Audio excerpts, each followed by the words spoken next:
اچھا مفتی صاحب، ایک صحیح حدیث ہے کہ اللہ کے نبی صلی اللہ علیہ وسلم نے مدینہ شریف میں بنا بارش بنا خوف جو ہے نمازوں کو جمع کیا، لیکن ہماری جو فقہ حنفی ہے اس کے اندر اس چیز کی اجازت نہیں دی جاتی. تو اس حدیث سے تو یہ بھی ثابت ہو رہا ہے کہ بارش اور خوف کی حالت میں تو ویسے جمع کر سکتے ہیں، لیکن اللہ کے نبی نے اس کے بغیر بھی کی. تو اس کے بارے میں کچھ بتائیں. اصل میں یہ جو آج کل کے اسکالرز ہیں نا، جو ہر وقت فقہ حنفی کے پیچھے پڑے رہتے ہیں، یہ حیرت اس پر ہوتی ہے کہ یہ جس حدیث سے استدلال کر رہے ہوتے ہیں نا، اس حدیث میں ہی ان کی مخالفت ہو رہی ہوتی ہے. ٹھیک ہے نا، یعنی ان کا تفقہ کا عالم یہ ہوتا ہے. یہ جو بخاری مسلم کی حدیث ہے یا ابو داؤد کی صحیح حدیث ہے کہ نبی صلی اللہ علیہ وسلم نے بغیر کسی بارش کے، بغیر کسی عذر کے 2 نمازیں اکٹھی پڑھی ہیں. اس میں یہ کہاں لکھا ہوا ہے حدیث میں کہ آپ صلی اللہ علیہ وسلم نے ایک نماز کو قضا کر کے دوسری نماز کے وقت میں پڑھا، یعنی ظہر کو عصر کے وقت میں پڑھا یا عصر کو ظہر کے وقت؟ یہ کہاں ہے؟ جمع کرنے کا مطلب، جیسے عبداللہ بن عمر رضی اللہ تعالیٰ عنہ سے صحیح حدیث سے یہ بات ثابت ہے، صحیح سند سے. عبداللہ بن عمر رضی اللہ، شرح معانی الاثار میں اور بھی دیگر حدیث کی کتابوں میں، بحقی وغیرہ میں یہ حدیث موجود ہے. غالباً شاید ترمذی میں بھی ہوگی، کیونکہ ہمیں پڑھے ہوئے ٹائم ہو گیا. اس ٹاپک پر انشاءاللہ میں آپ سے دوبارہ ایک میٹنگ کروں گا، میں پورے ریفرنسز کے ساتھ نا وہ حدیثیں آپ کے سامنے پیش کروں گا. اور بھی بڑے سوالات ہیں آپ سے، تو انشاءاللہ وہ بھی کافی مسائل پر آپ سے ایک الگ سے پوڈ کاسٹ کروں گا میں انشاءاللہ. یہ جتنے آج کل اعتراض کرتے ہیں نا، امام حنیفہ نے قرآن کے خلاف فتویٰ دیا، فلاں حدیث میں تو آتا ہے 2 نمازیں سفر میں آپ اکٹھی پڑھ رہے ہیں، امام حنیفہ کہتے ہیں نہیں پڑھ سکتے. تو ان بیچاروں کو، اکثر اعتراض کرنے والوں کو، نہ ابو حنیفہ کا پتہ ہوتا ہے کہ انہوں نے کیا کہا ہے، اور نہ حدیث کا مطلب پتہ ہوتا ہے. تو یہ جو حدیث میں آتا ہے 2 نمازیں اکٹھی پڑھی ہیں، اس میں قطعاً یہ نہیں ہے کہ نمازیں قضا کر کے پڑھی ہیں. کیونکہ اگر ہم اس کا یہ مطلب لے لینا کہ ایک نماز کو دوسرے وقت میں داخل کیا ہے، تو قرآن کی جو آیتیں ہیں، جگہ جگہ قرآن کہہ رہا ہے کہ والذین هم علی صلواتہم یحافظون، ایمان والوں کی علامت یہ ہے سب سے پہلی کہ وہ تو عقیدہ توحید کے بعد سب سے بڑی علامت ہے نمازوں کی حفاظت کرتے ہیں. وہ حفاظت کا مطلب کیا ہے؟ اپنے ٹائم پہ پڑھتے ہیں. اور نمازوں کے ٹائم حدیث جبریل میں بیان کر دیے گئے ہیں، بخاری مسلم کی متفق علیہ صحیح حدیث ہے کہ جبریل علیہ السلام آئے اور ہر نماز کا آپ نے نبی صلی اللہ علیہ وسلم کو وقت بتایا، یہ نماز کا یہاں سے لے کے یہاں تک، یہ نماز کا ٹائم یہاں سے لے کے یہاں تک. تو اس حدیث کو اور قرآن کی اس آیت کو ملائیں، ان الصلاۃ کانت علی المؤمنین کتابا موقوتا، کہ نماز مومنین پر مقررہ اوقات میں فرض ہے. تو مقررہ اوقات کا مطلب تو یہ ظہر کا اپنا ٹائم ہے، عصر کا اپنا ٹائم ہے، مغرب کا اپنا ٹائم ہے، عشاء کا اپنا ٹائم ہے. ہر کوئی بھی نماز دوسری نماز کے ساتھ تداخل نہیں ہے اس میں. قرآن سے بھی پتہ چل رہا ہے، حدیث سے بھی پتہ چل رہا ہے. اور آپ کو اس پر حیرت ہوگی، جو قرآن میں اللہ نے حکم دیا نا کہ جب تم میدان جہاد میں ہو تو کیسے نماز پڑھنی ہے تم نے، کہ وَإِذَا كُنْتَ فِيهِمْ فَأَقَمْتَ لَهُمُ الصَّلَاةَ فَلْتَقُمْ طَائِفَةٌ مِّنْهُمْ مَعَكَ وَلْيَأْخُذُوا أَسْلِحَتَهُمْ فَإِذَا سَجَدُوا فَلْيَكُونُوا مِنْ وَرَائِكُمْ وَلْتَأْتِ طَائِفَةٌ أُخْرَىٰ لَمْ يُصَلُّوا فَلْيُصَلُّوا مَعَكَ. اللہ کہتے ہیں جب تم میدان جنگ میں لڑ رہے ہو تو نماز کا طریقہ یہ ہے کہ امام جب ایک نماز ایک رکعت پڑھائے گا تو تم نے امام کے ساتھ ایک رکعت پڑھنی ہے، پھر امام چلا جائے گا لڑنے کے لیے، امام وہیں کھڑا رہے گا اور تم ایک رکعت پڑھ کے میدان جنگ میں چلے جاؤ گے. تو جو فرنٹ پہ جو صف ہے وہ واپس آئے گی اور دوسری رکعت وہ امام کے ساتھ پڑھے گی. تو اس طرح سب کی نماز جماعت کے ساتھ بھی ہو جائے گی اور فرنٹ پہ بھی مجاہدین موجود رہیں گے. تو قرآن نے یہاں بھی 2 رکعتوں کا تذکرہ کیا. اس سے پتہ چلتا ہے قرآن میدان جنگ میں سفر میں اس نماز کا طریقہ بتا رہا ہے کہ سفر میں تم نے اس طرح سے نماز پڑھنی ہے، قضا نہیں کرنی ہے. سوال پیدا ہوتا ہے، اللہ اتنی ٹینشن تو مجاہدین کو دے رہا ہے کہ ایک رکعت امام کے پیچھے یوں پڑھیں اور دوسری رکعت وہاں جا کے میدان جنگ میں لڑیں، تو سیدھا سیدھا یہ یوں کیوں نہیں کر لیتے کہ 4 نمازیں اکٹھی پڑھ لیں گے، کہ بھائی ظہر عصر اور مغرب، یعنی ظہر کو لے کے جائیں عصر میں، نبی نے تو اکٹھی پڑھی ہے نا 2 نمازیں، ظہر کو عصر میں لے جائیں اور عصر کو مغرب سے 10 منٹ پہلے پڑھ لیں، مکروہ وقت سے پہلے تو یہ ظہر عصر ایک ساتھ اور آگے فوراً مغرب ہو جائے گی. تو یہ اتنے تکلف کی ضرورت کیا ہے کہ جی قضا نہ کرنا لیکن اس طرح سے پڑھ لینا. تو آگے اللہ نے اسی آیت کے آگے جواب دیا، بھائی ہم تمہیں اس لیے اس طرح سے پڑھنے کا حکم دے رہے ہیں، قضا کرنے کی اجازت نہیں دے رہے. کیوں؟ ان الصلاۃ کانت علی المؤمنین کتابا موقوتا، نماز مومنین پر مقررہ اوقات میں فرض ہے اور وہ مقررہ اوقات حدیث جبریل میں بیان کر دیے گئے. تو اس سے پتہ چلتا ہے میرے بھائی کہ سفر میں میدان جنگ میں بھی آپ کو نماز دوسرے ٹائم پہ ٹالنے کی اجازت نہیں ہے، بلکہ اس کو اللہ نے 2 رکعتیں کر دی. یہ جو سفر میں ہمیں حکم ہے نا کہ 4 کی 2 کر دیں، یہ اسی لیے تو ہے کہ نماز قضا نہ ہو، یہ رخصت دی اسی لیے جا رہی ہے. تو ان آیتوں سے اور دیگر بہت ساری آیتیں جن میں بار بار اللہ کہہ رہے ہیں کہ مومنین نمازوں کی حفاظت کرتے ہیں، اس سے قرآن سے یہ بہت مضبوط موقف سامنے آتا ہے کہ نماز آپ کو سفر ہو یا حضر ہو اپنے وقت سے ٹالنے کی قطعاً اجازت نہیں ہے. اب ہم آتے ہیں ان حدیثوں کی طرف جن میں ہمیں یہ ملتا ہے کہ نبی نے سفر میں 2 نمازیں اکٹھی پڑھی ہیں، 2 نمازیں اکٹھی پڑھی ہیں. تو اکٹھی کا مطلب یہ جو آپ نے ابھی حدیث پیش کی ہے نا، بخاری مسلم کی حدیث ہے 2 نمازیں بغیر سفر کے اکٹھی. تو اس پر جمہور علماء اس کا یہی مطلب بیان کرتے ہیں کہ یہاں اکٹھی کا مطلب یہ نہیں ہے کہ ظہر کو عصر میں قضا کر دیا یا عصر کو ظہر کے وقت میں، بلکہ ظہر کو بالکل آخری وقت میں آپ صلی اللہ علیہ وسلم نے پڑھا. یعنی جب سلام پھیرا نا تو ظہر کا وقت بالکل ختم ہونے والا تھا، فوراً ہی پھر عصر کی جماعت کھڑی ہو گئی. تو اس طرح سے نبی صلی اللہ علیہ وسلم نے اکٹھا کیا ہے، کیونکہ حدیث میں آتا ہے جمع، اکٹھا کیا ہے، یہ نہیں ہے کہ قضا کیا ہے. اور اس کی تائید ہمیں دیگر حدیثوں سے بھی ملتی ہے. عبداللہ بن عمر رضی اللہ تعالیٰ عنہ کو خط آیا ان کی زوجہ کا، یہ شرح معانی الاثار میں بھی حدیث ہے اور دیگر حدیث کی کتابوں میں بھی. جب الگ سے ہم آپ سے اس پہ پوڈ کاسٹ کریں گے نا اس مسئلے پر انشاءاللہ، تو میں پورے ریفرنسز کے ساتھ وہ حدیث انشاءاللہ آپ کے سامنے پیش کروں گا. صحیح مسلم میں نماز جمع کرنے والی احادیث کے کانٹیکسٹ میں سارے ائمہ اربعہ کی رائے پڑی ہے. جو جمع کے قائل ہیں وہ بھی کچھ شرائط بتاتے ہیں، لیکن آپ یہ فہم بیان کرتے ہیں کہ کسی بھی شرط کے بغیر جمع ہو سکتی ہیں، اور آپ یہ بھی کہتے ہیں کہ میرا کوئی موقف بھی ایسا نہیں جو پہلے نہ رہا ہو. تو برائے مہربانی اہل سنت میں ان ائمہ کا بتائیں جو آپ والا موقف رکھتے ہوں. جی میرے والا جو موقف رکھتے ہیں وہ امام ہے امام عبداللہ ابن عباس رضی اللہ تعالی عنہ علیہ السلام. اگر ان سے بڑا کوئی امام ہے تو لے آئیں، اور ٹائم قیامت تک ہے. امام آپ نے شروع کرنے ہوتے ہیں 150-200 سال بعد. پہلے کسی امام کو نہیں آپ نے ماننا. بعد میں آپ ذہن میں رکھیے گا کہ جب کبھی بھی اس طرح کا ایشو ڈسکس ہوتا ہے تو آپ نے یہ بھی ذہن میں رکھنا ہے کہ سنی اور شیعہ اختلاف یا فساد ہو چکا ہوا ہے اور تب یہ سارے ایشو سامنے آ رہے ہیں. میرا دعویٰ تو پھر بھی ختم نہیں ہوگا. اس کی وجہ یہ ہے کہ میں نے یہ دعویٰ کیا تھا کہ اس پلیٹ فارم پہ کوئی ایک عقیدہ بھی ایسا نہیں ہے جو امت کا پہلے نہ ہو. تو مجھے بتائیں دنیا میں 15 سے 20% جو اہل تشیع ہیں کیا وہ یہ مانتے ہیں جو آپ کہہ رہی ہیں ائمہ اربعہ کی رائے کو؟ یہ تو سنیوں کے اماموں کی رائے آپ نے پیش کی ہے نا. تو شیعہ تو سارے وہی موقف رکھتے ہیں جو میں نے رکھا ہے. تو میں تو اپنی دلیل میں ابھی بھی قائم ہوں. امت کی بات کی ہے نا. امت میں آپ کے تو 4 فرقے نہیں نا داخل صرف. اور میں نے جب یہ بات کی تھی اس میں نے یہ بات کلیئر کی تھی کہ میری بعض باتیں ایسی ہیں جسے شیعہ صحیح سمجھتے ہوں گے سنی غلط سمجھتے ہوں گے, اور بعض باتیں ایسی ہیں جنہیں سنی صحیح سمجھتے ہوں گے اور شیعہ غلط سمجھتے ہوں گے. اور پھر سنیوں میں بھی بعض باتیں ایسی ہیں جو اہل حدیث صحیح سمجھتے ہوں گے, دیوبند بریلوی غلط سمجھتے ہوں گے, اور بعض باتیں ایسی ہیں جسے دیوبند اور بریلوی صحیح سمجھتے ہوں گے اور اہل حدیث غلط سمجھتے ہوں گے. تو میرا دعویٰ کہاں سے ختم ہوا ہے؟ میرا تو کبھی یہ دعویٰ ہی نہیں ہے کہ صرف سنی فرقے کے اندر جو باتیں آئی ہیں ہم اسے مانتے ہیں. ویسے تو میں نے کلیئر کر دیا, اگر آپ یہ سمجھتے ہیں کہ عبداللہ ابن عباس شیعہ تھے وہ سنی نہیں تھے تو پھر تو اپنی قسمت نو رو. تو ہماری تو دلیل ہے امام عبداللہ ابن عباس. انہی احادیث میں آپ صحیح مسلم کی 1628 سے لے کے 1637 تک یہ مسلسل 10 احادیث ہیں. جب عبداللہ ابن عباس واضح و نصیحت کر رہے تھے اور تھوڑی دیر بعد ایک سنی کھڑا ہو جاتا تھا کہ حضرت نماز کا ٹائم ہو گیا, تو پہلے تو عبداللہ ابن عباس نے اسے اگنور کیا. انہوں نے کہا ٹھیک ہے بیٹھ جا, نماز پڑھنی ہے میں نے بھی. وہ دوبارہ جب کھڑا ہوا تو انہوں نے کہا تیری ماں تجھے روئے. یہ عرب کا محاورہ تھا, یعنی ماں کب روتی ہے؟ جب بندہ گم جائے یا مر جائے. تو یہ فزیکلی کو مرنے کی بدوا نہیں دی انہوں نے, یعنی ایک محاورہ تھا جسے ہم کہتے ہیں تیرا بیڑا ترے تیرا بیڑا غرق. تو وہ یہ تو نہیں کہتے کہ ہم واقعی غرق کرنا چاہ رہے ہوتے ہیں. اور یہ محاورے نبی اسلام بھی استعمال کرتے تھے. ایک تو محاورہ بہت استعمال ہوتا تھا وہی حق. اب یہ آپ کو عمر سیریز میں بھی جگہ جگہ نظر آئے گا وہی حق, ہلاک ہو جا تو. اب وہ فزیکلی تو نہیں یہ بات کر رہے ہوتے تھے, ایک محاورتاً بات. تو انہوں نے فرمایا کہ تو مجھے سننا سکھائے گا. اچھا اب یہ بات ہم کر دیں تو کہتے ہیں یہ تکبر کا جملہ ہے. عبداللہ ابن عباس نے کہا کہ تو مجھے سننا سکھائے گا. انہوں نے کسی نے ان کے اوپر تکبر کا فتویٰ نہیں لگایا. پھر انہوں نے فرمایا کہ نبی صلی اللہ علیہ وآلہ وسلم نے بغیر خوف کے بغیر بارش کے مدینہ شریف میں یعنی بغیر سفر کے تینوں عذر اڑا دیے. انہوں نے 3 ہی عذر ہو سکتے ہیں نا, خوف میں جان کا خوف, بیماری کا خوف, یہ سارے خوف ہی ہیں نا, دشمن کا خوف. بغیر بارش کے, بارش میں ظاہر ہے کریٹیکل سچویشن ہے, گھر سے آپ باہر نہیں نکل سکتے. اس زمانے میں تو ویسے ہی نہیں نکل سکتے تھے, کچے راستے, کیچڑ, پانی جمع ہو جاتا تھا. مدینہ شریف میں یعنی بغیر سفر کے. جب وہ یہ کہہ رہے تھے بغیر خوف کے بغیر بارش کے بغیر سفر کے, اب سنیوں کے بابوں نے اور ان کے مولویوں نے بیچ میں لگا لیا کہ اس میں یہ تو نہیں لکھا ہوا کہ بغیر کسی وجہ کے.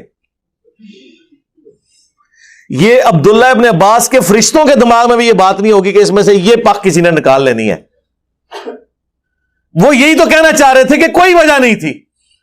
وہ کہتے نہیں جملہ بولے جب کوئی کہہ رہا ہے بغیر خوف بغیر بارش بغیر سفر کے, مراد یہ کہ یہ 3 تو بڑی بڑی وجوہات ہیں جن کی وجہ سے نمازیں جمع ہو سکتی ہیں.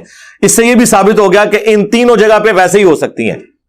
یہ اس کے اندر امپلائڈ ہے کہ بارش ہو, خوف ہو, سفر ہو تو آپ نے تو جمع کرنی ہے. اس کے بغیر بھی نبی الاسلام نے مدینہ شریف میں ہمیں ظہر عصر کی نمازیں جمع فرمائی اور مغرب اور عشاء کی بھی جمع کی. تو تابعین پوچھتے ہیں کہ یہ رسول اللہ نے عمل کیوں کیا تھا صلی اللہ علیہ وآلہ وسلم. انہوں نے کہا تاکہ امت کے لیے اس معاملے میں آسانی ہو جائے اور کوئی حرج تنگی باقی نہ رہے.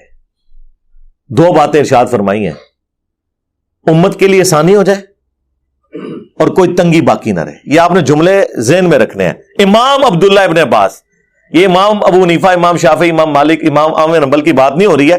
امام عبداللہ ابن عباس جو اس حدیث کے راوی ہیں, اور حدیث کا راوی حدیث کا فہم سب سے بہتر جانتا ہے. وہاں کوئی ایک اور سنی بیٹھا ہوا تھا انورٹڈ کاما میں, وہ کہتا ہے کہ جب عبداللہ ابن عباس نے یہ بات کی نا تو میرے دل میں قلق آیا کہ پتہ نہیں یہ جھوٹ مارتا پہ یہ صحیح پہ کہندا ہے. کہتے ہیں میں چپ کر کے اس مجلس سے اٹھا اور حضرت ابو ہریرہ کے پاس گیا اور میں نے کہا دیکھیں ابن عباس کس قسم کی باتیں کر رہے ہیں, رافضیوں والی. تو انہوں نے بھی آگے سے ان کو ڈانٹا, ان کا کہ ابن عباس نے جو کہا سچ کہا, یہ تو ابو القاسم کی سنت ہے صلی اللہ علیہ وآلہ وسلم کہ نمازیں جمع کی جا سکتی ہیں علمی مجلس میں. ظاہر کنٹینیوٹی ٹوٹ جاتی ہے نا. یہاں پہ بھی آپ لوگ جب چلے جاتے ہیں تو یہاں انتظامیہ کے لوگ ہم ظہر اور عصر کی نماز کو جمع کرتے ہیں. ظاہر ہے یہ علمی مجلس ہے, بس یہ ایک ہی نماز ہے جو ہم نے یہاں جمع کرنی ہوتی ہے. پھر تو اگلی سنڈے کو یہ اکیڈمی کھلے گی, اکیڈمی بند ہو جائے گی شام کو. یہ تو ایک اسٹوڈیو ریکارڈنگ کی ہے, ملاقات کے لیے ایک بیٹھک ہے. اچھا, اب اس میں نا یہ جو مسلم شریف کی حدیث ہے نا, اس کے نیچے کچھ تابعین کی آپس میں ڈسکشن ہے جو نقل ہوئی ہے, امام مسلم نے نقل کی ہے. بعض کی پھر بھی تسلی نہیں نہ ہوتی. وہ کہتے ہیں کہ میرا خیال ہے کہ رسول اللہ نے ظہر آخری وقت میں پڑھی ہوگی اور عصر اول وقت میں پڑھی ہوگی. اچھا, یہ جو جملے ہیں نا وہ اٹھا کے کہتے ہیں کہ دیکھیں جی وہ تابعین اس سے مراد جمع تقدیم یا جمع تاخیر نہیں لیتے تھے بلکہ جمع سوری لیتے تھے. اور جمع سوری کو تو سارے ہی مانتے ہیں, جمع سوری تو جمع ہوتی ہی نہیں ہے ایک قسم کی. ظہر آخری وقت میں اور عصر اول وقت میں آپ نے پڑھی تو کون سی جمع ہوئی؟ ظہر کے وقت میں ہوئی, عصر کے وقت میں. اور یہ وہ جمع ہے جسے حنفی بھی کہتے ہیں ٹھیک ہے. مثلا آج کل آلموسٹ جو سنت کے مطابق عصر کا وقت داخل ہو رہا ہے تقریباً 2:45 بجے. آپ 2:30 بجے ظہر کی نماز پڑھ لیں اور 2:45 پڑھ لیں عصر کی نماز, تو نمازیں اپنے وقت کے اندر ہے. اسے کہا جاتا ہے جمع سوری سینٹر میں. اور ایک ہے جمع تقدیم. جمع تقدیم یہ ہے کہ ظہر کے ساتھ ہی عصر ملا لی جائے. وہ بخاری مسلم میں ہے کہ نبی علیہ السلام اگر ظہر کے وقت سفر کے لیے نکلتے تو ادھر ہی مدینہ شریف کے اندر ہی ظہر عصر کٹھی پڑھ لیتے. تو کیا مطلب ہے کہ ابھی عصر کا وقت تو ابھی شروع ہی نہیں ہوا, تو جمع تقدیم ہو گئی. یہ واضح حدیثیں ہیں بخاری مسلم کی, انفی نہیں مانتے اس کو. اس میں لکھا ہوا ہے کہ اگر ظہر کا وقت شروع ہو چکا ہوتا تو آپ عصر بھی ساتھ ہی پڑھ کے نکلتے. آپ انفیوں کی تو موت ہوگی نا اس حدیث کی وجہ سے, کیونکہ یہاں تو جمع سوری ہوئی نہیں ہے, ظہر کا وقت داخل ہوا ہے. اس کے آگے لکھا ہوا ہے پھر کہ اگر آپ ظہر کا وقت داخل ہونے سے پہلے نکلتے پھر عصر کے وقت میں جا کے دونوں نمازیں جمع کرتے تاکہ زیادہ ٹریولنگ ہو جائے. لاجیکل ہے. تو بالکل واضح حدیث ہے بخاری مسلم میں. تو مجھے بتائیں کیا حنفیوں نے یہ سفر والی حدیثیں مان لی نہیں ہے نمازیں جمع کرنے والی؟ وہ تو سفر میں ماننے کے لیے تیار نہیں ہے. وہ صرف کہتے ہیں جی حاج و عمرے والا ہم مانتے ہیں. عمرہ بھی نہیں, حاجی جو میدان عرفات میں ظہر عصر جمع ہوتی ہے اور مزدلفہ کے اندر مغرب اور عشاء جمع ہوتی ہے, اس کو وہ بھی مانتے ہیں کہ چاہے وہ کھلی چھٹی ہے جتنی دیر مرضی ظہر کا وقت سے لے کے مغرب کا وقت ہونے تک اور وہاں مغرب سے لے کر فجر کا وقت داخل ہونے تک کسی بھی وقت وہ نمازیں جمع ہو سکتی ہیں. اس کے علاوہ وہ نہیں مانتے اور کہتے ہیں یہ حج کی خصوصیت ہے. تو سرکار یہ اگر حج کی خصوصیت ہے تو آپ جو لوگوں کو یہ کہانی کرواتے ہیں کہ قرآن میں یہ آیت ہے ان الصلاۃ کانت علی المؤمنین کتابا موقوتا, بے شک نماز مومنین پر وقت باندھا ہوا فرض ہے, تو یہ حج کے موقع پہ تو آپ بھی قرآن کی مخالفت کر رہے ہیں. جو آپ نے تشریح کیا, ہمارے نزدیک تو آپ کی تشریح فراڈ ہے, وہ ثابت کریں گے. قرآن میں تو سورہ بنی اسرائیل میں نماز کے اوقات ہی 3 آئے ہوئے ہیں. پہلے آپ قرآن سے 5 نمازیں تو ثابت کریں. قرآن تو نمازوں کی ٹائمنگ 3 بتاتا ہے. فجر, دن کی نماز اور رات کی نماز. فجر الگ ہے, دن کی نماز کون کون سی ہے؟ ظہر عصر. اور رات کی نمازیں مغرب اور عشاء, کیونکہ غروب آفتاب کے بعد